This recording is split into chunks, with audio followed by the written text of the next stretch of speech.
Welcome to the program Power to Unite with Elvira. Ngayon, babalik na naman tayo sa interview sa isang pare na talagang kilalang-kilala at may puso na may concern siya, pusong mapagmahal at pusong na talagang who knows how to take care not only of human being but also the environment. At siya ay na-inspired ni Pope Francis tungkol dito sa Laudato Si. Sino itong presidente at rektor ng San Beda University kung bakit sinulong niya ang Laudato Si ni Pope Francis? I'm very proud to say, naging suki na po natin siya because he is really one of those who is really very willing to share his wisdom, his knowledge, his skill, no, between the people and the student and also the country. Andun lahat ang ingredient kung bakit naging very successful siya. Ito ay walang iba kundi si Father Aloysius Maranan. Siya po ang Rector-President ng San Beda University ng Manila at Rizal. So, Father Aloy, I'm really very honored na pinanulakan niyo ulit kami para sa interview na ito. Kasi recently, you become the school, the university become the first university in the Archdiocese of Manila to be the one who consider Laudato Si is very important. Kaya ang tinawag sa university nyo, the first Laudato Si University. Alam natin, sinusulong ito ni Pope Francis. At natuwa ako kasi it's not enough you teach only the parents. Kasi kung ang magulang dahil busy sa negosyo, busy sa trabaho nila, hindi nila maisusulo ito sa mga anak. That's why when the school told me na you become the first school to introduce Laudato Si at magiging future Laudato Si University na siya, talagang sabi ko, wow, tugmang-tugma ito because this is that sign of times we needed somebody, not only a person, but an institution who can really help the world, the government, even inspire Pope Francis to be very proud of his, Father Aloy, what is source of inspiration? Bakit sa dami-dami ng concern ng education, bakit Laudato Si ang napili mo isulong considering ang daming, ilang taon na ito? Since 1965, alam ko may convention sa Brazil about environment, no? Hindi siya hanggang ngayon, how many years, hindi pa rin natutupad yung mga kanilang sinusulong. In spite of that, alam natin mahirap tugunan yung hinihiling ni Pope Francis at ng buong mundo. Pero malakas loob mo na you will do it, you will make it. Yung bang confident ka, San Beda can make a difference. That's why sabi nga nila na when you invited me to witness how the school introduced Laudato Si, nakita ko yung banner, San Beda red becomes San Beda green. That means to say, eco-friendly. Ang galing na slogan niya. So, what really inspired you, Father Aloy, to adopt this and to convince the teachers, the student, to follow what is your heart's desire here? Thank you very much, Tita LV, for inviting me again. Una sa lahat, we are truly deeply grateful to the book, to the encyclical of Pope Francis, Laudato Si. Alam nyo kasi, Tita LB, I think it's by divine providence that I was able to read online a copy of the Laudato Si. Siguro during the time, 2015, 2016, hindi pa nakarating yung printed copy of Laudato Si. But I browsed it through the internet and I saw a good copy, a soft copy of Laudato Si. And reading, ang una ko munang ginawa, parang just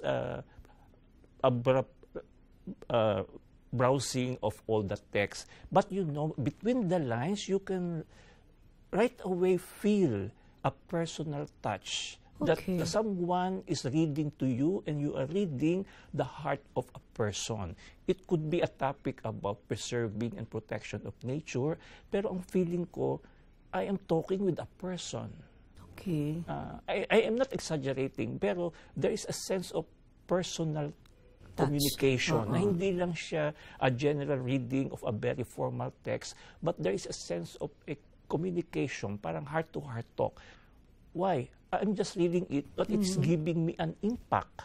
At sabi ko sa sarili ko, right away, I have to share this with my teachers, with my administrators, the students, and then sometime later with the parents and the family. Ganun ang nangyari, Tita LB. So sa pagbabrowse mo, nakaramdam ka na parang may nag-uutos sa iyo. As you said, it's like open communication with somebody whose heart, whose desire is what is your heart's desire. Parang mission mo, parang binigyan ka ng mission pa sila sabi, pinitik ka eh.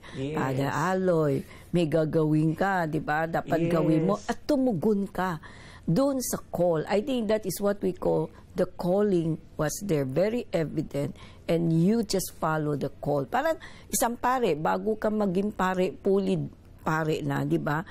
Nagdi-discern ka pa kung tutuloy ko o hindi. Pero dito, hindi discernment nangyari, kundi, okay, susunod ako, di ba? Parang wala ka ba? Walang takot, basta okay itong project. Parang nakaroon ka ng inspiration na I have to share it with my fellow student, teachers, di ba, parents, gano'n.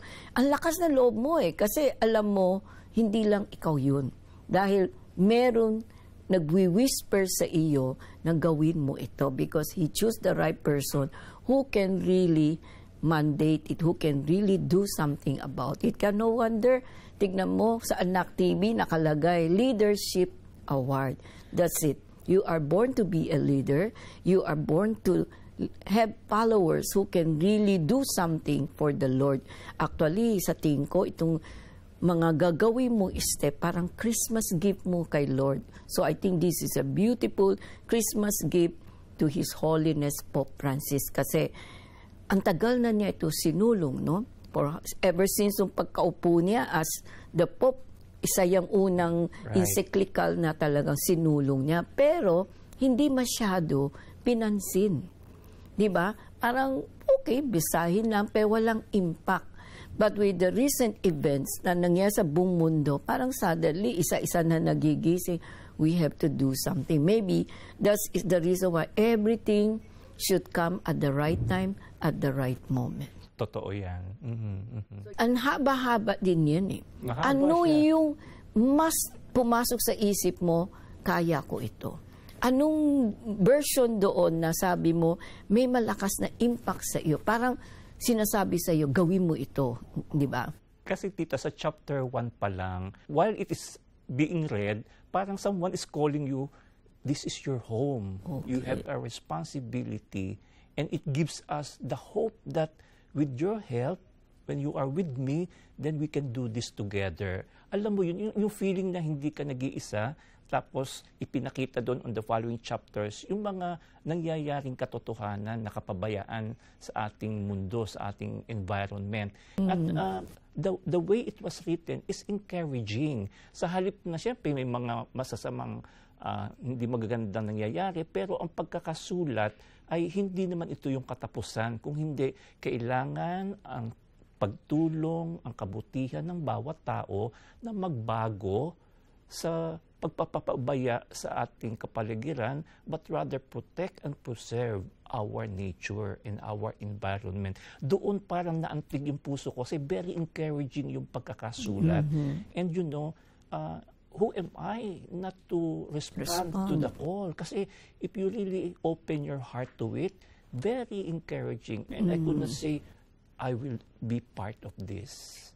At doon, kahit in our small step, nakakatuwa naman na everyone shows the willingness to follow the direction.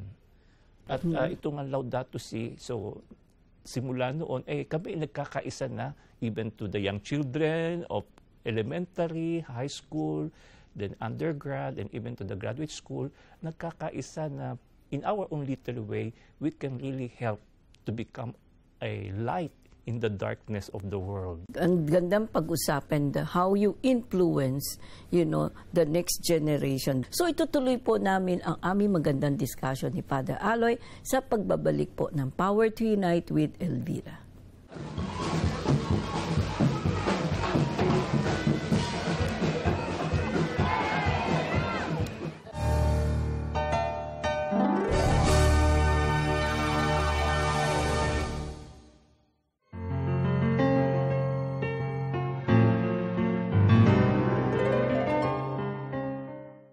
Makadiyos, makatao, makabayan, at makakalikasan. Father Aloy, napakaganda kanina sinabi mo, no? What inspired you to really share whatever you feel when upon reading, browsing do sa online about Laudato Si, na inspired ka na, kailangan malaman ito ng marami, hindi lang ikaw, di ba? So talagang nakikita mo parang suddenly you were given a mission. And what is better than somebody who has the leadership, the Holy Spirit, or what Pope Francis, sabihin natin na yung naghahanap siya ng sundalo para sumunod sa kanyang kagustuhan. Pero sa sharing mo kanina, ang isang words na nag-strike sa akin, kung bakit we need to respond to this Laudato Si, yung sinabi mo na pagkabasa mo may sinabi, this is your home. Tahanan mo ito. Gawin mo ang dapat mong gawin para gumanda ang tahanan mo. Kasi kung puros decoration lang at hindi mo titignan yung concern natin, kasi ang tahanan, di ba, nakapaligid tayo, no, ng nature. Kaya kailangan alagaan mo din yan. For a home, di ba, it should be a home, not a house. When you said it's a home, there is love. There is sharing. Di ba? There is friendship. There is concern. There is care. So, nung nakita ko yun, sabi ko, ang galing, ang ganda. Simple lingwahe. This is your home. Do something about it. So, aside from this, so sinulong mo, sabi mo, shinare mo sa mga teachers, student, magulang. Anong response nila? Is it very indifferent? O ano bang nakain ni Father Aloy? Bakit niya tayo pinapagat ng ganito na alam natin 80 to 90% just doesn't care? At the beginning, there's a diversity of reaction. Okay. There are those who are a little just a spectator, parang nanonood lang, nakikinig lang. Passive. Yung iba naman showed interest right away.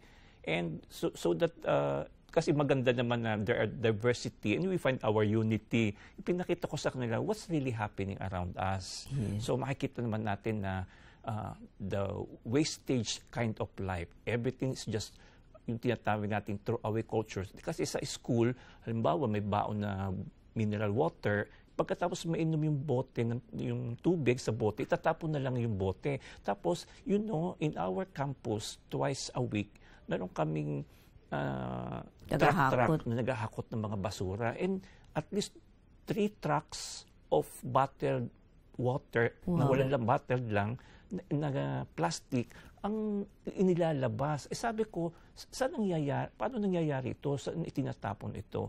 And then from there, we realize na ang daming nasasayang na unrecyclable plastic na hindi dapat mangyari.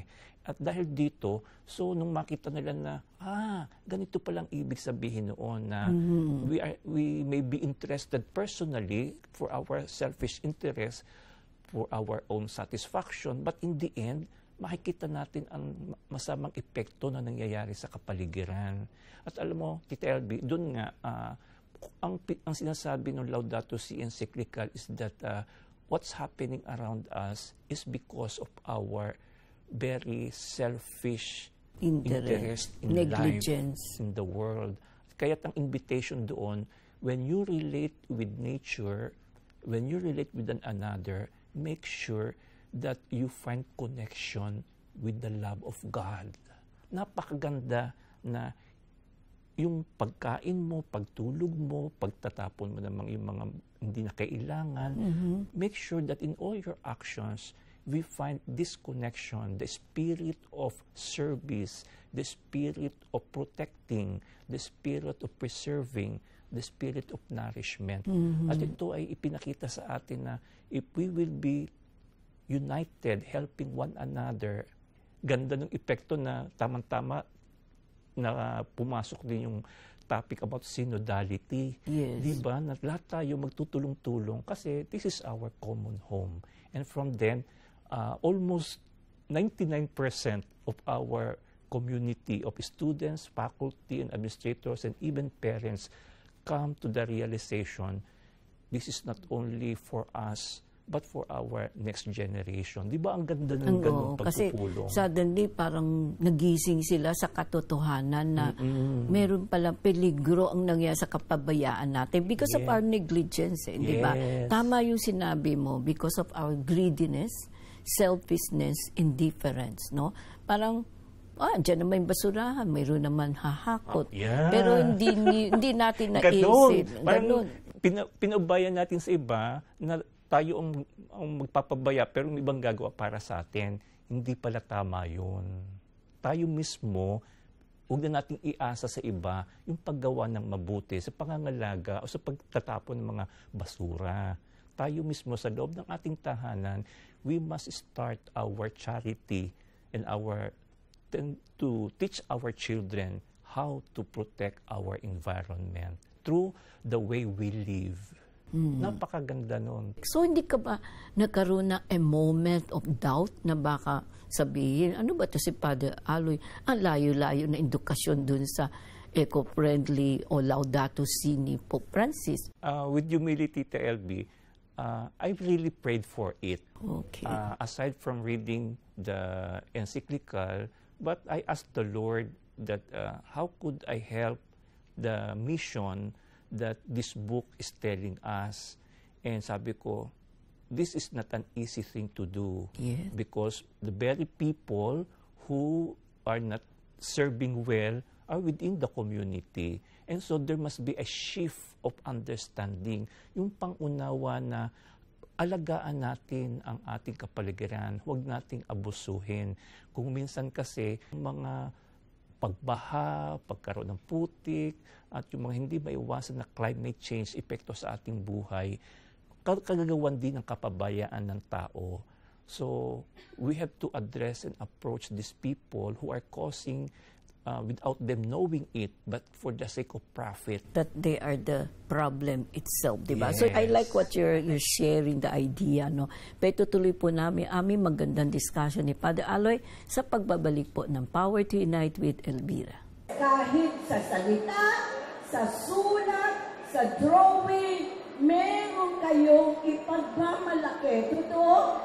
And I am one of the witness of how creative, how inspired you are to contribute to His Holiness, di ba? Pope Francis Laudato Si. Kung ganito lahat, ang tugon ninyo, merong pag-asa ang ating bayan. Totoo? Yes, gaganda ang buhay natin dahil sa murang isip nyo, naiintindihan ninyo paano ninyo iproprotect ang ating kalikasan. Totoo?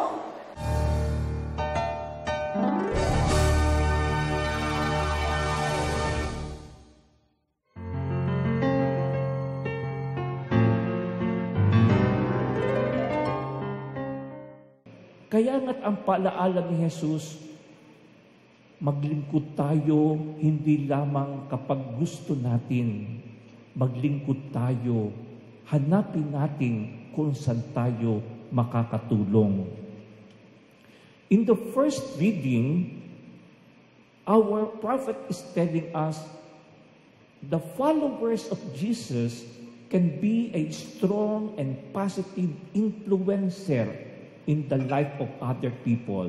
Father Aloy, when you invited me last October 4, I was curious and I said yes again because I know this is a very noble project. So i-share mo, nung natapos yung parade na yon, nung officially ni-launching mo, ano ang feeling mo? Ano ang ma-reaction ng mga kausap mo, ng estudyante, ng community? Right away, we realized that parang kailangan namin ang bawat isa na we are happy not only because we are friends, pero masaya tayo kasi nagkakaisa tayo sa pag-aalaga ng ating kalikasan. Before kasi parang we are just sabi natin makabayan, makadiyos, makatao, pero hindi natin nakita yung makakalikasan. And yung bang our way of life na wastage, throw away, na sobrang pagkain, itatapon na lang, shopping lang shopping, pero hindi na itinatago lang sa kwarto yung mga gamit, tapos hindi na siya share hanggang sa ito ay ma-spoil. But then we came to realize na yung pagtutulungan natin ay siya rin pagbabahagi sa iba. That when we come together, we share to others. Di ba? Yung the generosity and benevolence of everyone, parang na-awaken siya na ang ating kapaligiran is us. That God is present also in our environment. Kasi halimbawa, the trees, the plants, the flowers, the animals, they have their own life. And God created them because they are beautiful. So we should not simply kill animals, we should not simply cut trees, we should not simply make sure that lands are taken wastage, but protect them and nourish them because we see the beauty of God around us. Diba? It's a very big realization from the children of the young minds of 6 years old to the hearts and to the eyes of their parents na, when we take good care of our common home, then we know that God is present among us. That the next generation of young children will inherit from us a beautiful, a healthy, and safe environment where there is an abundance of clean air, clean water, green plants, and the air of everyone where there is clean for living for everyone. So, ang ganda pag-usapan yung role ng bata dito, pero Father Aloy, kailangan natin siguro another episode kasi ang ganda ng topic, madami pang pwede natin sabihin, no? Kaya itutuloy po namin ang tungkol sa bakit pinili ng San Beda University maging Laudato Si University, anong impact nito, anong realization niya. Itutuloy po namin yan sa susunod na linggo. Sa part 2 ng aming pinag-usapan ni Father Aloy Maranan, Rector President ng San Beda University ng Manila at Rizal. There's a desperation that exists in the world, a growing helplessness we're at a loss to solve. We yearn for peace, yet fight for selfish reasons. We search for meaning, but fooled by illusions. What went wrong? Why does every day seem to get worse? In the midst of doubt and temptation, God gives us the simple solution. Read the Bible, the Word of God will give you strength to face the challenge of living. Read the Bible, open it, feel it, understand it. It is the source of our hope when life is too heavy to bear, when all seems lost and unclear.